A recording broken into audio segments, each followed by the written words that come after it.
Welcome to the Brett Davis Podcast.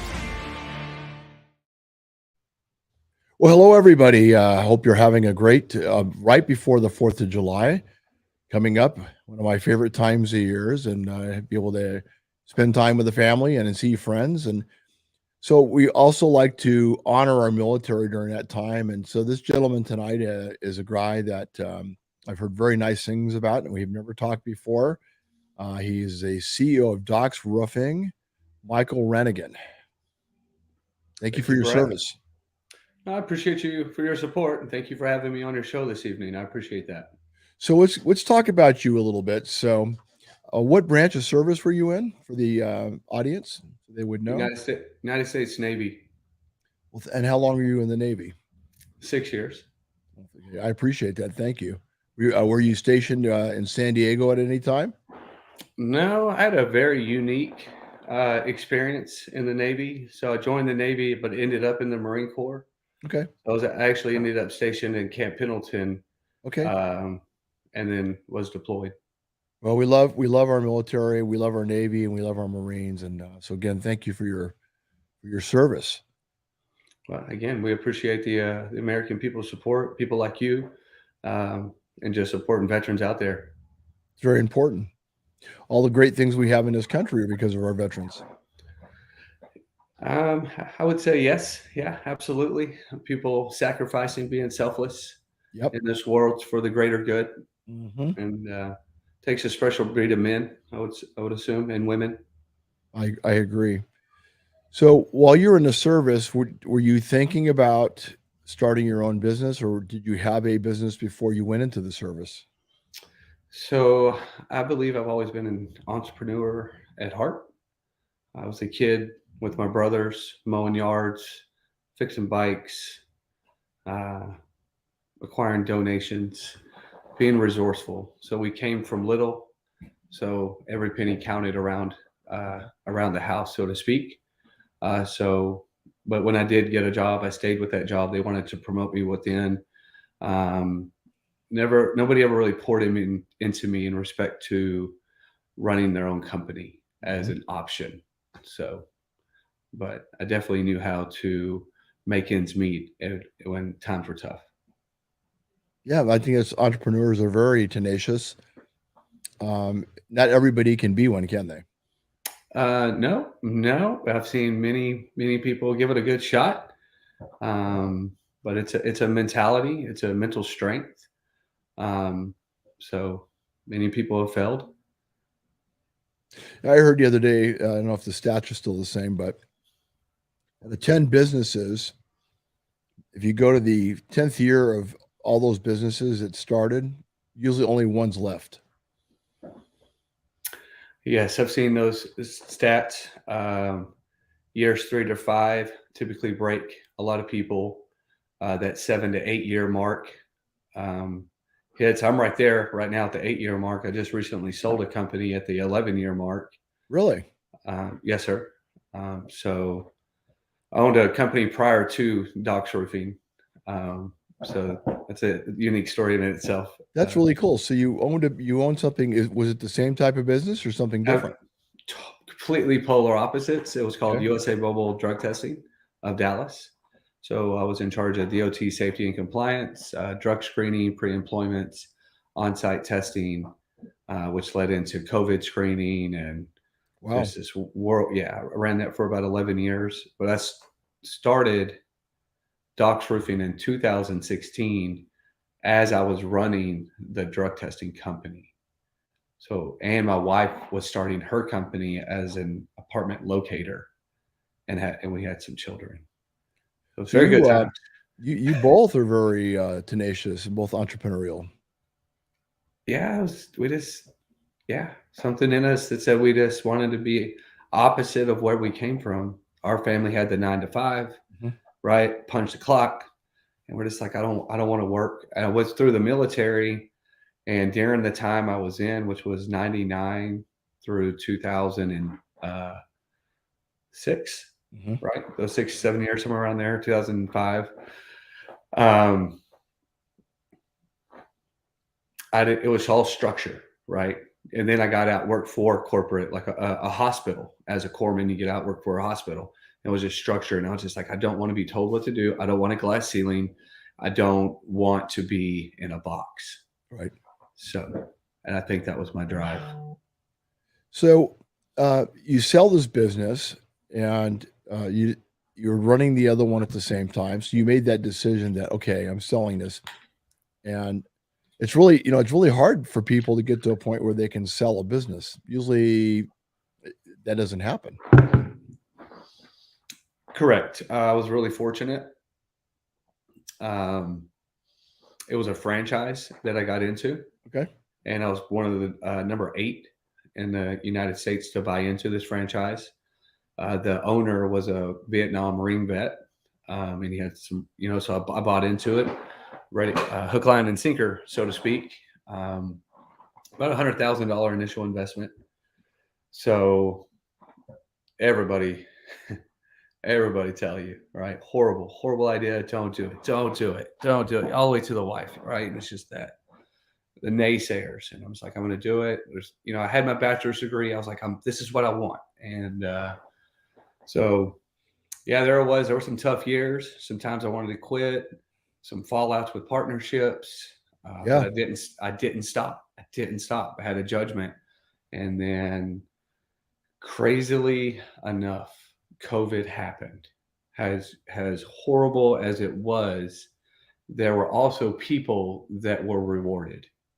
Right, when it came to the testing and screening of people to go back to work, right? Because of my inside to the medical side with the drug screening and the relationship with my current clients, I was able to provide return to work screenings, right? And so it just really, word of mouth, busted at the seam. Was very grateful, and then got to a point where I hit that null, and I was in the roofing company at the same time was hit with major hailstorms during COVID. So, and everybody was home getting their homes fixed, right? They're like, that's messed up, right? And it's just so crazy. Both of these companies were accelerating in growth at the same time. Wow. Along with my wife's apartment locating company, because people are moving to Texas. So there's an acceleration, here's an accelerator. And we're probably like putting in 15-hour days. I don't even know. Like I was like a year, like a 15-hour year. Right. Of just right. like the 2 years of just gratitude and understanding and recognizing, being grateful, God being in our life, and these people being around men and mentors, and just all this stuff that my wife and I had been putting into ourselves came to fruition.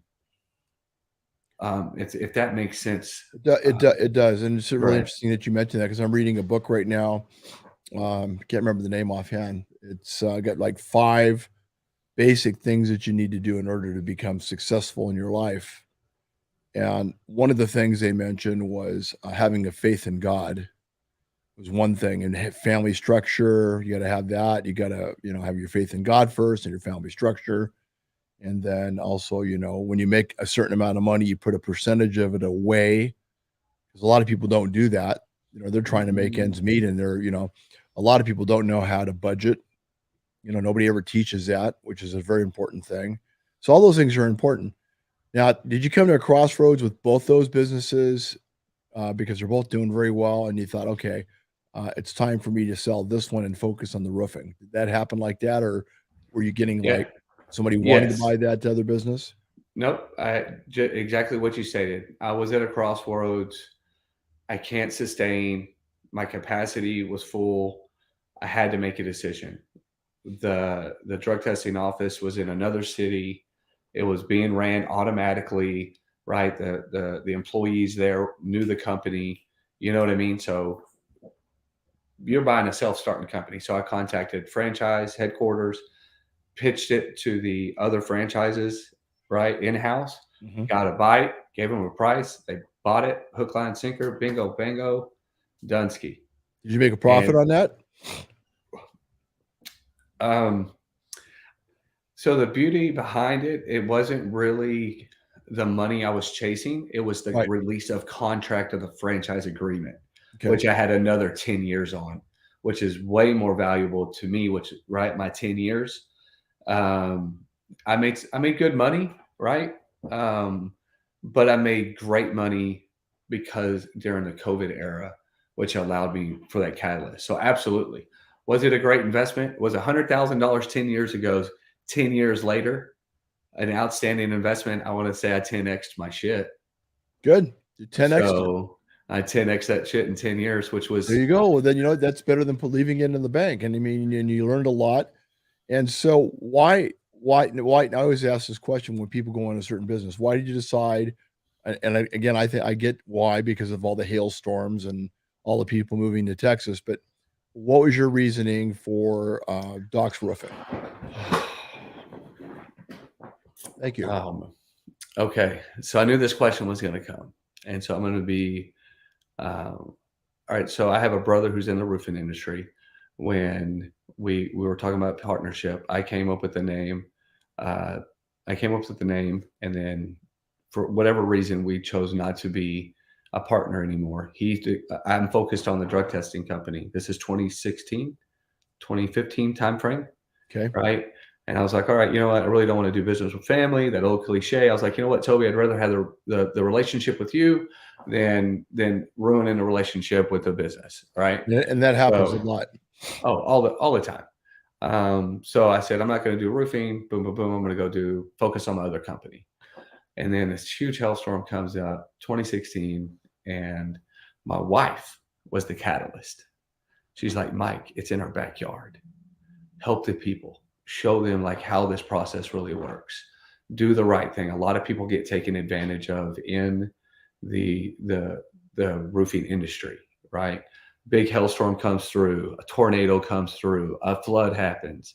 Insurance gives you X amount of dollars. And unfortunately, a lot of the people that see that check in a lump sum form have never seen that amount of money at any one given time, right? So sometimes it's the salary that they're making or one of their person's salary in that household, if that makes sense, right? Sure. $23,000 check, boom. What are you going to do? I don't know. How much can I keep?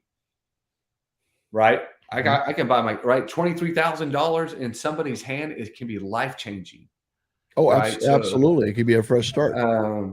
And so I got into the industry to help homeowners understand that the value of your home is an asset. Don't rob from yourself. That $23,000 is short-term gain.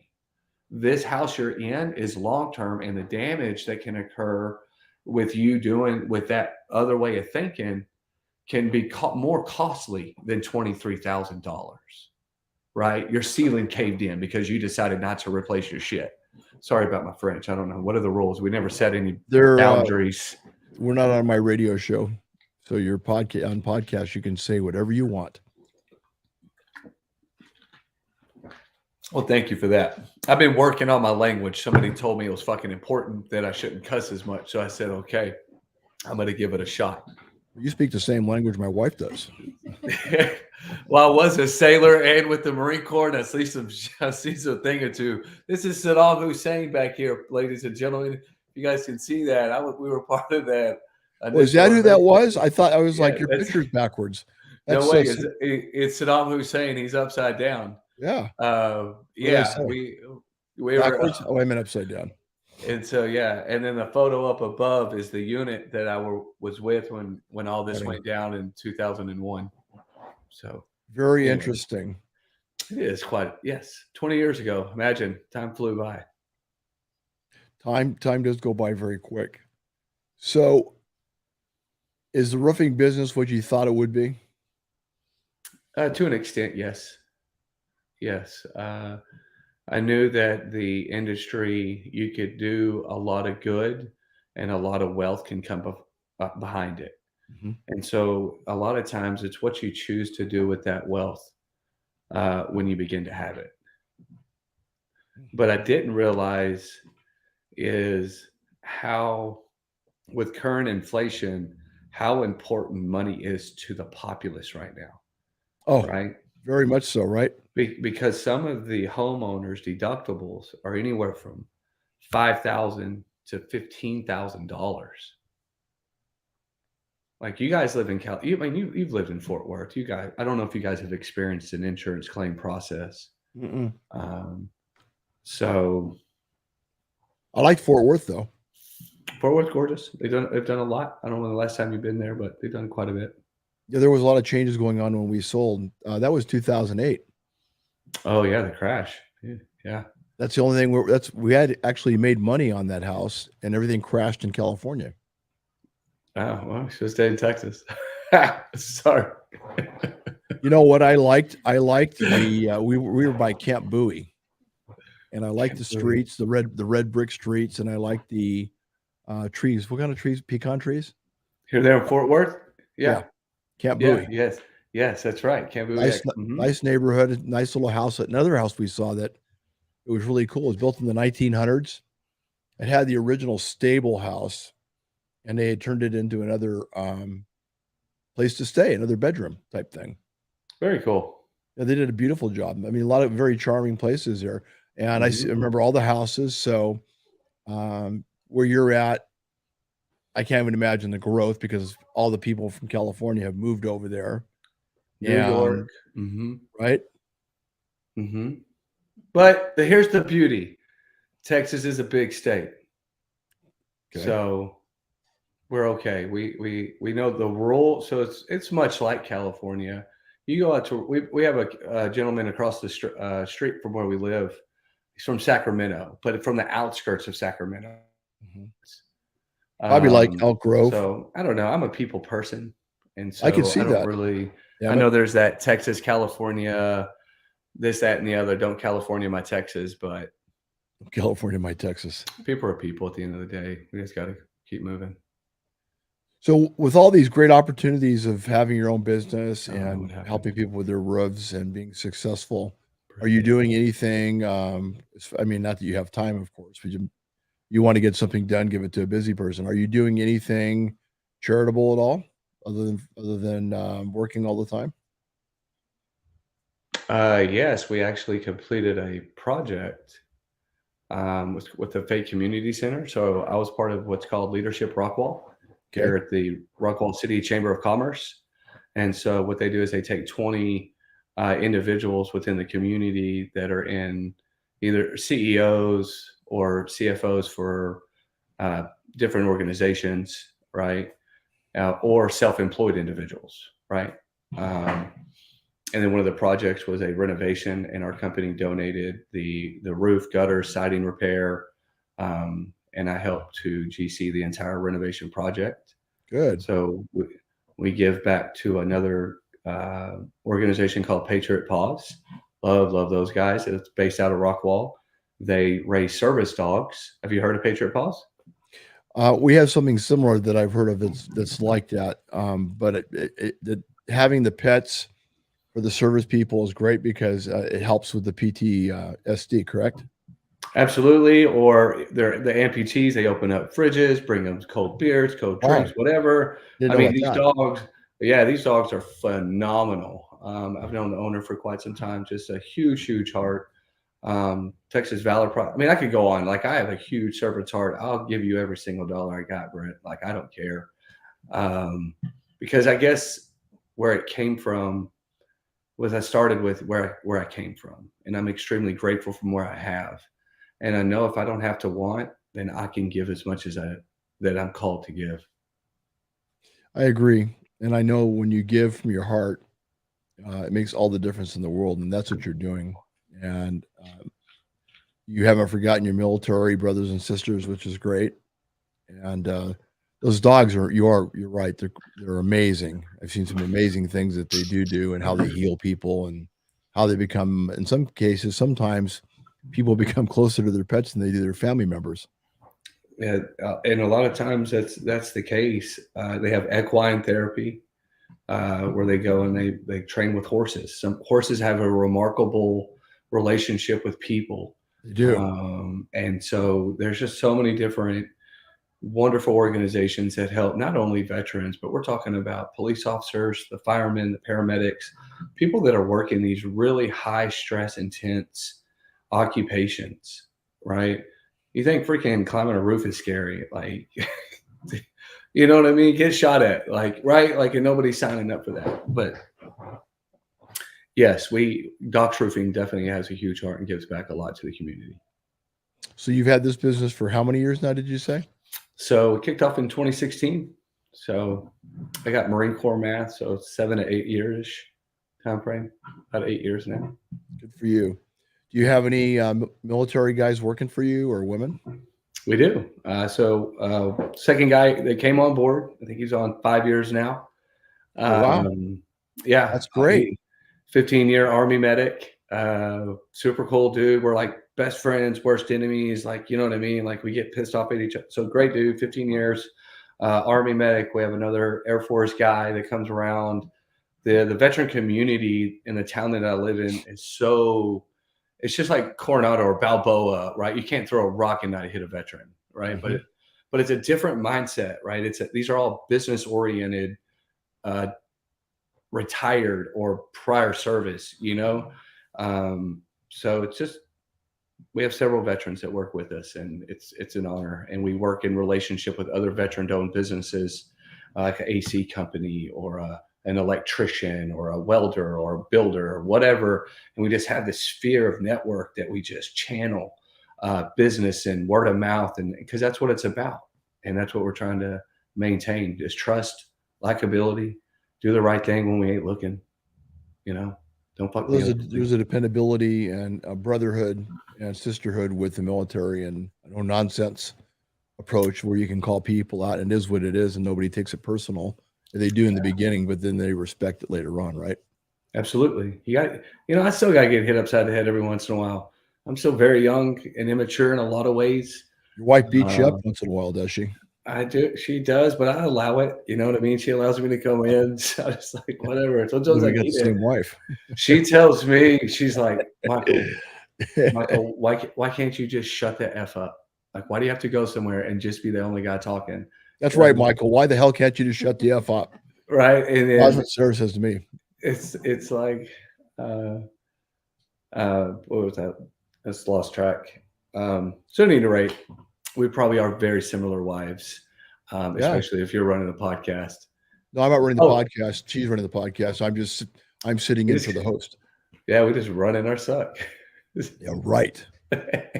So, does your wife still have her business? She does, but she has thought about an exit strategy, right? It's important in business to understand, as a small business owner, entrepreneur, at what level do you want to get to? Sure. And then you begin to think about that exit strategy, because we can get burnt out. Absolutely. And that's in any specific industry. Sure. So we're talking about an exit strategy and then what's next. And so we got some pretty cool plans that we're talking about with land and. Good for you. Good for you. Implementing our vision board that we do at the end of every year to kick off the next year. We do a vision board and we just mark shit off and just get it done. Yeah, it's fun. So the vision board's vital, just as a lot of times in the very beginning, I find I'm reading more about this, that in the beginning you should actually know what your exit strategy is going to be. You shouldn't wait till the very end to figure it out. They're saying in the very beginning, you should already visualize your exit strategy. After you decide what it is you want to do, then the exit strategy, this is what I'm hearing, comes in closer. And before I used to see it at the very end, before in business classes in the 80s, before you were born. And 81, man, I made it. Yeah. So when I was taking them classes, the exit strategy was at the very end. Now they have it at the very front. It's changed. Yeah, that's a unique perspective. It's very interesting. It is. Let's have one takeaway for anybody that's a veteran out there, or anybody that's thinking about starting a business.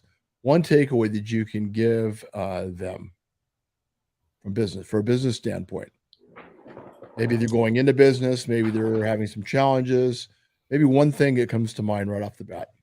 You don't have to overthink it. It's just something that just comes out naturally. Utilize your resources. Utilize your resources.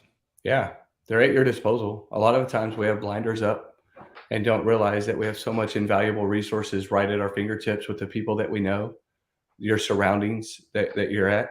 You just open your mouth and ask, and the information will be there. Don't be afraid to ask.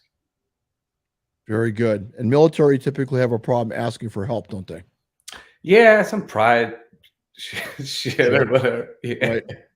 Some But you know ego what? gets in your way, and just don't be afraid to reach out and help, because I had that problem, right? I went a long time before I would even go and talk to somebody about the chaos that would ensue inside of here, right? And how can you run a business or be a husband or be a dad or be a whatever if this is insinuating chaos, right? And Right. so if you're getting into business for yourself, and I don't mean to overthink it, but make sure you're clear here so that you can satisfy your clients' needs. Very good advice. Very wise.